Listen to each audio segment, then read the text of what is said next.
सबसे ज्यादा दर्द कभी कोई दुश्मन नहीं देता। दर्द तब ज्यादा होता है जब वही लोग दुश्मन बन जाते हैं जिनके लिए आपने कभी खुद को मिटाकर उनको जिंदा रखा था।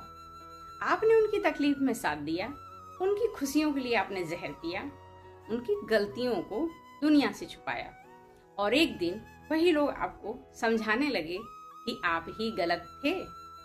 सच ये है दोस्तों कि लोग बुरे नहीं होते, बस जब उन्हें आपकी जरूरत नहीं रहती तो आपका अस्तित्व भी उनके सामने छोटा हो जाता है और तब समझ में आता है कि रिश्ते निभाने के लिए दिल चाहिए, फायदा नहीं। अगर कभी अपने बदल गए हों आपके आसपास के और आपने ये सब झेला हो जो मैंने आपको भी बताया, तो मुझे लाइक करें, सब्सक्राइब करें और कमेंट में अपने विचार जरूर बताएं।